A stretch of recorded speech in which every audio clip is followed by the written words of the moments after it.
Mathunge kuke singena kwi-yure yethu yokugqibela yenkqubo yanamhlanje. Njengokuba ke kuphela inyanga bekumele nje ukuba umzimba udiniwe, udinga nje ukuphumla kungaphakami nditsho nozwane. Kodwa ke namhlanje ingase ndingacela nje umphathi eze inkqubo noba ke kungeyure ezimbini inyana ngoba xa ndiphefumla naxa ndishukuma nje jonga mbukeli into ekhalayo yi-ching nje kuphela chantukura.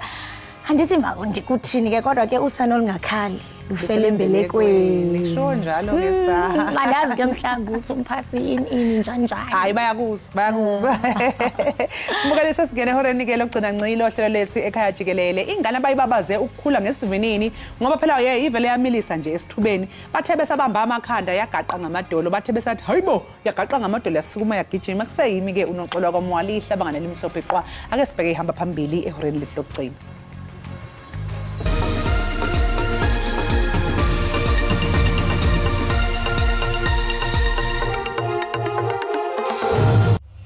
It is quite a sad incident. It ended our effort to move towards zero harm. Umongameli we-AMCU Mnumzana Joseph Mathunja umemele ukuba bathwalise uxanduva abaphathi bemikoti.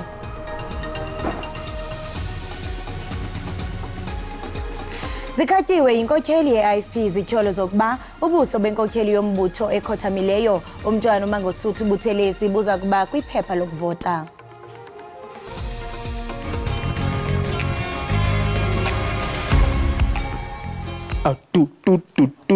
Hey, singambiza no chup. You know what it is ngubig Xhosa lona hlala ubukele ekhaya jikelele from Monday to Friday sikuphathele zemidlalo, entertainment and current affairs. Ungaphoswa.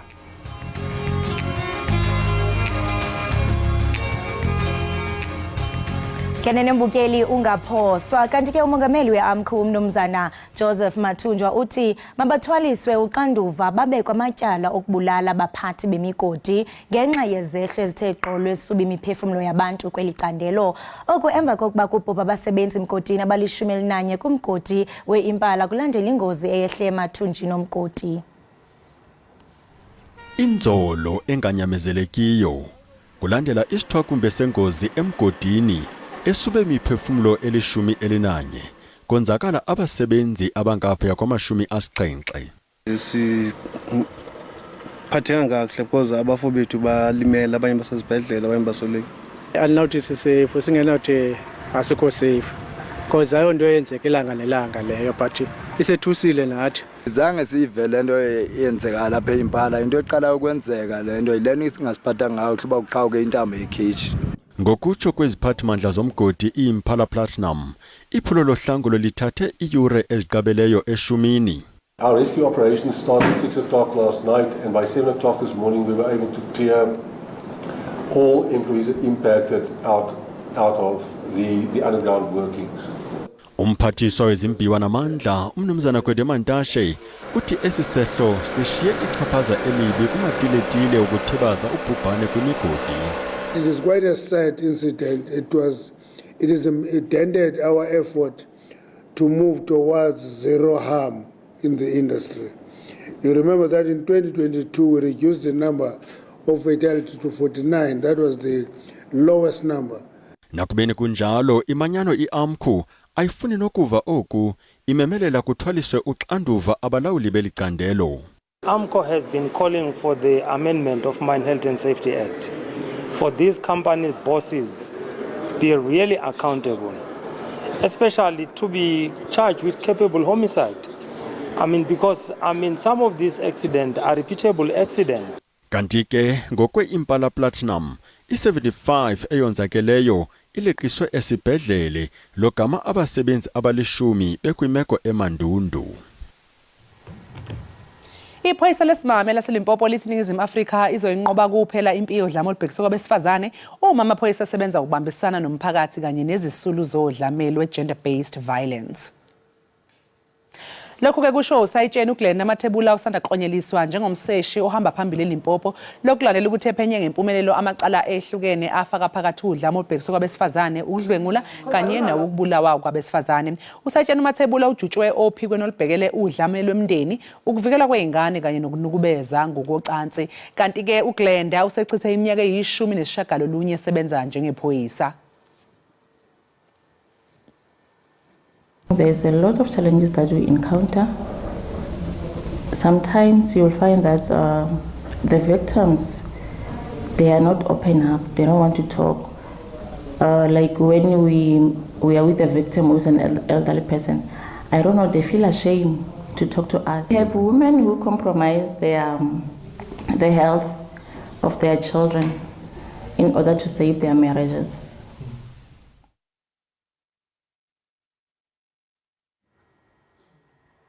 Abasemagunyeni kumasipala wengingqi yaseMutlu Sona okanye eMantlusana eKlerksdorp bajongene nezikhalo zokulwa kubudlobongela obusekezelwe kwisini ngenxa yengxelo eziphezulu zolwaphulo-mthetho ngokwesondo ezisebenza kanti ziyabhaliswa kwisikhululo samapolisa saseJoburton.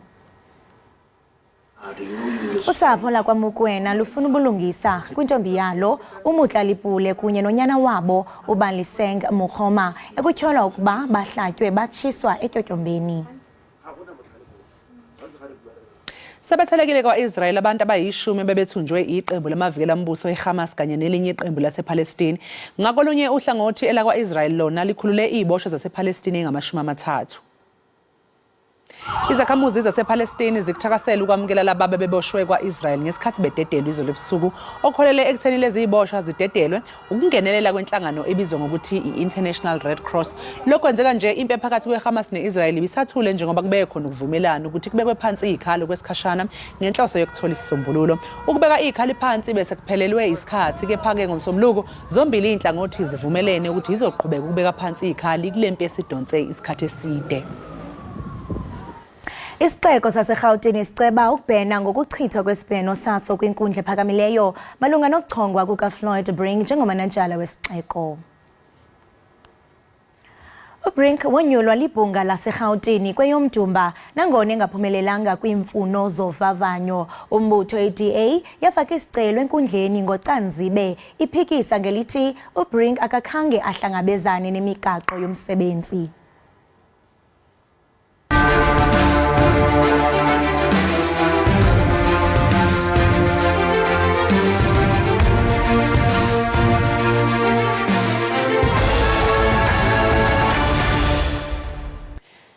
Kulindeleke ukuthi kube seqhulwini ukwanda kwezinto ezingcolisa umoya engqungqutheleni yeinsuku eziyi-13 emayelana nomthelela wokuguquguquka kwesimo sezulu ehleli e-United Arab Emirates. Kuze kube manje azikaze ifezeke izibopho zokweseka amazwe adla imbuya ngothi ukuze ezokwazi ukumelana kangcono nokulawula ukuguquguquka kwesimo sezulu. Kwasungulwa isikhwama sokuthi amazwe athathwa njengamancane emhlabeni abhekane kangcono nomthelela ongemuhle wokuguquguquka kwesimo sezulu.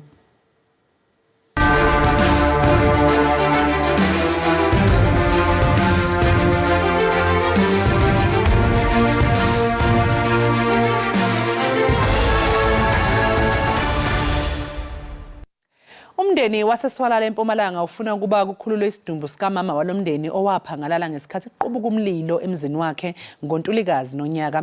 Lo mndeni uthi uzame konke ukunxusa iziphathimandla ukuba zilekelele kepha kwanhla ngazimuka nomoya. Usapho oludinga ukugqithisa inhlungu sele kuphanse ibezinyanga ezintandathu olusapho lohlelwe sisithwakumbe. Umlilo waqalwa likhandlela ngelixa kuhambe umbane. Kukrokreleka ukuba uKate Mbuyane watshiswa ngumlilo ekobude obuthongo. Umzimba wakhe nowawutshe wanqunqa wafunyanwa ngumntakwabo. Usapho lwakhe luthi lwehliswa lusenyuswa emva kokuba umzimba wathathwa uyokwenziwa ufaniso lwencindi yofuzo. Amaphoyisa apho abita labe eforensic bafika eforensic bamthatha bahamba naye bathi the following day ngithathe liphoyisa ngenalo le engodini. Uma sifika lena bathi kufuna bamthathe ingadi nebantwana bakhe bayithumele ePitori. Kwiveki ezimbini ezidlulileyo, olusapho lwaphinda kwakho lazama ukufumana umzimba kodwa lwabuya lulambatha. Lusakhwankqesekile ke ukuba kutheni kuthatha ixesha elide kangaka ukufumana umzimba. Sifuna nedi ukuthi barelease lesidumbu sakhe sibuye kuze nathi sitokhona ukuchubeka nempilo ngoba enyalo uma solo ale emoshari kithi kuyastraumatize. Abakwantsasana bathi kudingeka kufumaneke ubungqina bengcali phambi kokuba ukhululwe umzimba. Sathatha ama-samples aye for forensic laboratory silinde lama results. Imiphumela mayiseyibuyile isho ngempela ukuthi umzimba wakambuyane sabanikeza wona. Amapolisa aqhube ngelithi imeko okanye iziganeko ezikumila nje kuye kulindeleke ukuba zingathatha ixesha elide. Abahlali bengingqi zasemsekeni neendawo ezingqongileyo eMpuma Koloni banento yokubachwayitisa phambi kwexesha leholide. Indlela yeGrabile eyabulala imiphefumlo engama-29 kwingozi yebhasi yango-2019 ilungisiwe yayitha. Le ndlela ebubugoci-goci kumahlandinyuka enduli nendutyana ezihlaza isinge kwindawo yokuzonwabisa kunxweme iWild Coast. Iinjongo zokuba kwenziwe le ndlela kukulwisana neengozi ezithe gqolo kulo mmandla ukwenzeka kwiminyaka engephedlulileyo bangama-29 abantu abathi basweleka emva kokubhukuqa kwebhasi. Kungoku nje abahlali bathi banovuyo nanjengoko ngoku bezawuhamba ngaphandle koloyiko. Sibulela ukufumana indlela, ukwenzelwa indlela itha sinovuyo. Hayi kwabamandi kakhulu kwafikitha 1-2 ubheke edorophini nobuya. Sibulela nesivuyela nebhlorho leyalungiswayo ngoba kaloku abantu bethu baphelela lapha ebhlorhweni. Zinintsi imoto ezibana zitshona apha yana. Urhulumente uthi ukwenza oku uqinisekisa ukuba iingozi ziyancipha. Ukubana ingayindlela esemgangathweni singabona uhlumo loqoqosho eMpuma Koloni likhula ngeyona ndlela. Kanye nokubana silisebe sizimisele ukuyenza i-53 kilometers yonke ephela pha eDwesa Nature Reserve. Ngoku sigqibo kwenza uphase 2 elandelayo ngoku nisisacwangcisa ukuyenza nguphase 3 ozawuba yi-15 kilometers naye sicinga fanele uba makaqale kunyaka ozayo. Abahlali bacele urhulumente ukuba aqinisekise ngokuzisa uphuhliso kwidolophu yakuGatyana nanjengoko besithi okutsala abatyali izimali nokhenketho. Dinkululeko Nyembiso, Iindaba ze-SABC eWillowvale.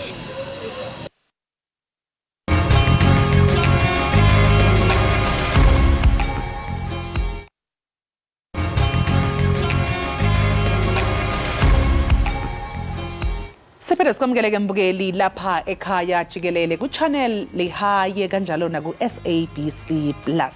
Njengamanje ke sikuyisikhathi sokuthi ke sibheke ama-trends. Ewe mbukeli sijonga eziphala phambili kumakhasi onxibelelwano ka-X kanti ke mbukeli njengokubona ke kumabonakude wethu i-hashtag ephala phambili esizaba nayo namhlanje ngu-hashtag Matthew Lani eyesibini hashtag Lucas Radebe. Ngaba ukhale nyonini pha ku-Matthew Lani? Mbukeli phela kusuka umsinde einkundleni zokuxhumana kubonakala ukuthi uhlelo lwezingxoxo emsakazweni iMetro FM lumeme udokotela Mbumbulu uMatthew Lani. Uzokhumbula phela mbukeli ukuthi uLani ngokwakhe ususe ukukhuluma ngesikhathi kusolakala ukuthi ubenikela ezibhedlela ezishaya ukuthi udokotela. Kangangokuthi ke wakwamenya naseyinhlelweni ezahlukene zeindaba ukuba zophawula malungana nezithinto ezempilo. Kusolakala lolu hlelo lweMetro FM ngokwenza into engenasidingo ngoba alukho usizo ayile emphakathini uLani ngaphandle nje kokuthi wacishwa impilo yabantu engcupheni ngokuzenza udokotela ekubeni engeyena. Kunjalo nje wena mamtshali nawe mbukeli ziyathontelana izikhalazo zabantu zokuba liyehla izinga lokwakha isizwe nokufundisa konomathotholo xa kukho mhlambe ixesha lokubizwa kwendwendwe kuba kaloku zisematheni kumaqongo onxibelelwano. Bambi bathi ke bekungekho sidingo sokuba kukrwecwe uMatthew Lani kuba kunemiba ebalulekileyo ejongene nelizwe. Bathi ke amaziko sasazo mawaqwalasele kwakhona umyalezo abafuna ukuba bawudlulise kuluntu. Abantu ke bathe izintambo baphefumla pha kwikhasi lika X make sive mbukeli baphefumle besithini. Well, I am the girl. Uti Matthew Lani thought Faith was going to run the interview like his TikTok lives and X spaces, where he can lie. She finally made him accept that he is lying. wamtheka esisho into yokubana at Faith Mangobe really put him on the hot seat. Uyatsho pha the girl into yokubana lo uMatthew Lani becinga mhlambe ngethuba enodliwano ndlebe nayo uFaith pha ku Metro FM becinga mhlambe kungethuba mhlambe esenza o live bakhe bako TikTok neza X Spaces kuba ke ungumuntu othanda ba live athethe a interview weke ngabalandeli bakhe uyatsho ke uba kwelo qonga uye abe kanti adize ubuxoki ngoku apha ku Metro FM naye uFaith Mangobe akazange abe kanti unikeza ubuxoki umenze into yokubana ngqine into yokubana ngenene ngamampunge lawathethayo Chunqembe sijonga abaphefumleli ababhale besithini Unodiboza uthi yena the way a lot of things are centered around trending on social media today, whoever is behind that Matthew Lani character having an interview at Metro FM won't care that the reaction is mostly negative. All they care about is trending on this app formerly known as Twitter. Uphawulile ke nothulani Manqele uthini Kholosa? Uthi South Africa and media is thupha ogwayini is true. Matthew Lani is now a superstar given airtime on Metro FM. Uyatsho into yokubana uMzantsi Afrika naye okamethu bayafana ngumgubo wengxowenye. Uyatsho into yokubana ngoku unikezwe into yobana be yi-superstar unikezwa iqonga lokuba athethe 27 minutes pha ku Metro FM. Chunqembe sijonge babakhona bathe babhala na. Hayi sebephelele lapha ku #Matthew Lani uthula Manqela uthi iningizimu Afrika kanye nje nento ebheke eceleni hayi yithupha ziya egwayini ake sibheke ke yesibili yona ethi ke #Lucas Radebe Inhlangano yengemela ibhola kuleli safa kuthe einzulwini zobusuku ngokusa kwanamhlanje yakhipha istatimende besikhombisa ukugxeka enye yezinkakha zebhola lapha eningizimu Afrika okwakuthi uma ilithinta kuchwaze enkundleni lowo ke mbukela uLucas Radebe owazakhela ugazi esebizwa ngegama inickname ukuthi Huru lona kwabe kuumdlali weLeeds United yaseNgilandi uma ke uzazi izinto zokwazi phela ukuthi ukhonzwe kangakanani ke eLeeds ngenxa yegalelo lakhe ke ewukapteni waleli yaqembu waphinde futhi oba ukapteni bafana ugejana kuphike nesafa hayi uLucas uthe ufisa ukuba umengameli wesafa ngenhloso yokulungisa izinto eingahambi kahle ebholeni lakuleli isafa ke hayi ikhombisa ukuphikisana ke noRuku loludaba Inene lo mbambukeli ngomnye wemixholo etshisa kakhulu pha kumakhasi onxibelelwano kuba uninzi ke lutyhola isafa ngokungenzi ngokwaneleyo ukusondeza amagqala afana nabo oLucas Radebe ngenjongo ke zokuphucula ibhola kweli lizwe kuninzi ke abakubalulayo ukuxhasa izizathu zabo ezifana nokuhla kwezinga lebhola ekhatywayo yenqanaba eliphezulu kweli lizwe ingakumbi ke xa ujonga ukudlala kwayo ibafana make sijonga bathe babhala bahlomle besithini Ufums uthi yena resign Denny it's time up South African football has suffered completely under your leadership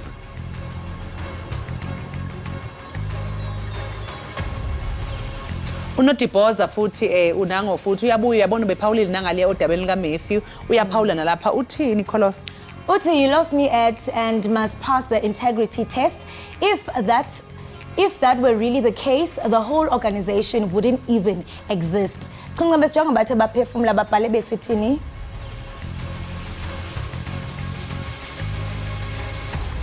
Umbekezeli uthi yena if the SAFA NEC approved this statement then no wonder our football is in crisis this is silly petty and below the dignity of any serious organization it screams bunch of yes Ake mbukelisi ibamba lapho ke ebesiniphathele zona mayelana nodaba loliyana olwama trends okuyiwona hamba phambili lapha yana ku x.com njengamanje ke mbukelisi nje ke qu 8 dollars kodwa emva komzuzwana siyathembisa makholi sisabuya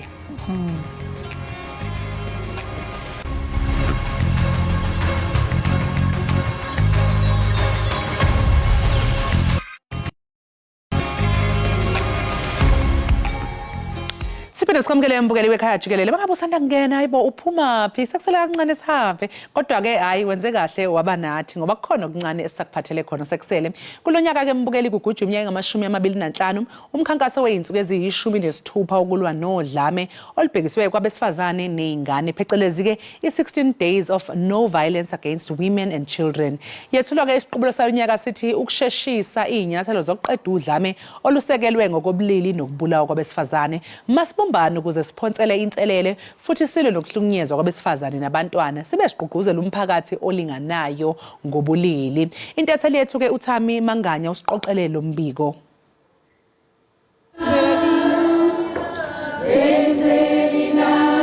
Iphulo lensuku ezili-16 zokulwa ubundlobongela obujoliswe kwabasetyhini nabantwana liphulo lezizwe ezimanyeneyo nelibanjwa minyaka le ukusuka ngomhla wama-25 kweNkanga ukuya kwe-10 kweyoMnga.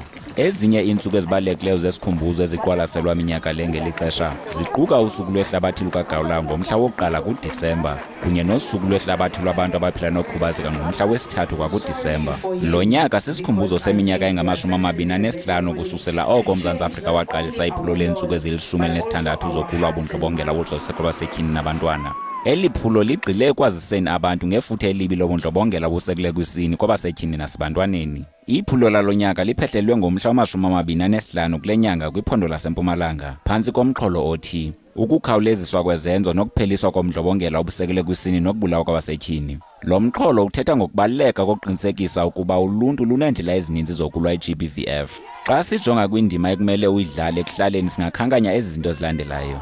Yiba litshantliziyo elichasene ne-GBV kwikhala lakho ekuhlaleni emsebenzini nakwezinye indawo. Yigxeke kabukhali inkcubeko kunye nezenzo eziqhubela phambili nezikhuthaza ungalingani ngokwesini nanjengoko zikhokhelela ekuxhatshazweni kwabantwana nabasetyhini. Dlala indima yakho ngokuba ungabakhuseli abo baxhaphazayo, endaweni yoko ubaqele. Jikitya isibhambathiso esichasene nobundlobongela obujoliswe kwisini. Bonakalisa inkxaso kumaxhoba e-GBV wabelane ngolwazi olunokubanceda. Ukanti ke ungakwazi nokuququzelela indibano zasekuhlaleni kunye nengxoxo malunga nezisombululo ezinakukhokhela kuluntu olulinganayo ngokwesini. Ngalawo sithi masithathe amanyathelo okuxhasa eli phulo lokulwa ubundlobongela.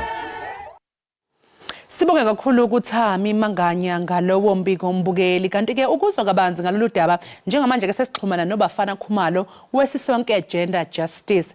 Bafana sikubingelele sikwamukele ohlelweni Ekhaya Jikelele. Nababukeli bakho.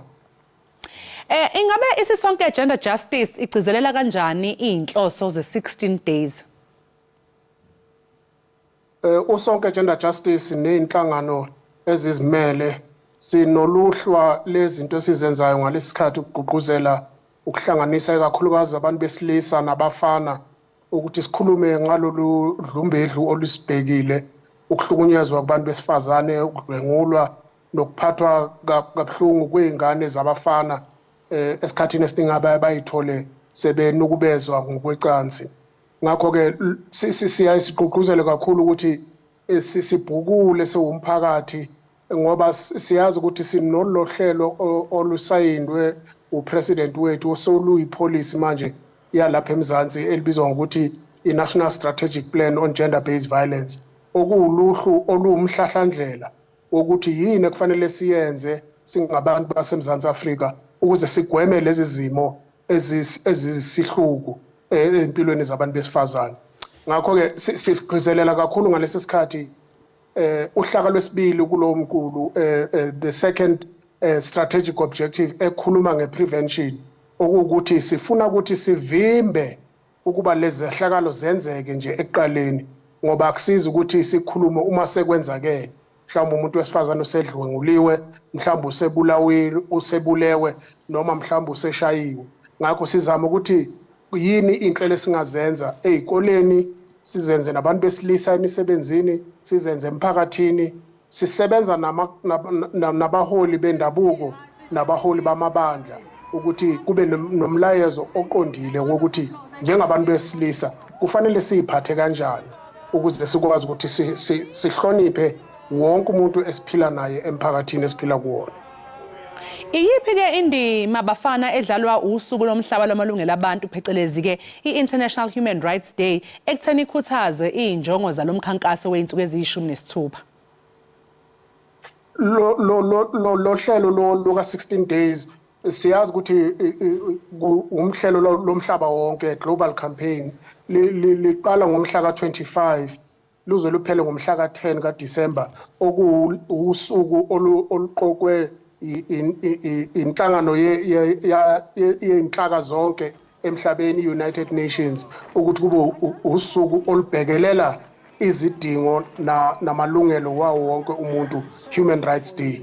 Ngakho kuba kuhle-ke ukuthi uma kuqala nge-25 kwenziwe imikhankaso ezogcina ikhumbuze wonke umuntu osemhlabeni ukuthi amalungelo abantu kufanele ukuba ahlonishwe ngaso sonke isikhathi kuzo zonke indawo esiphila kuzona.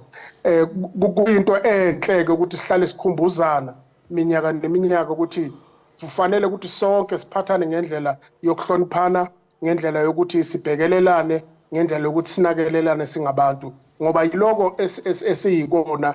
Akekho umuntu oyiphilela yedwa, sonke siphile emphakathini, kufanele ukuthi sibe nendlela yokuthi siphilisane.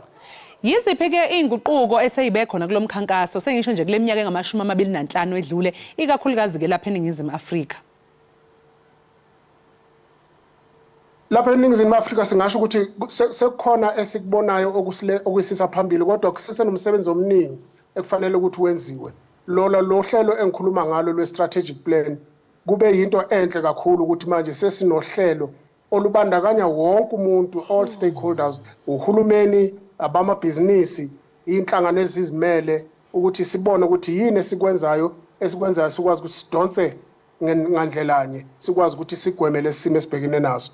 Ngakho lokho ngikubona as a positive achievement ukuthi siyakwazi manje ukuthi sisebenzisane, sikwazi ukuthi sihlele kahle ukuthi senzani, ubani ubhekele kuphi, ukuze lokho esikwenzayo kube well coordinated, sikwazi ukuya phambili.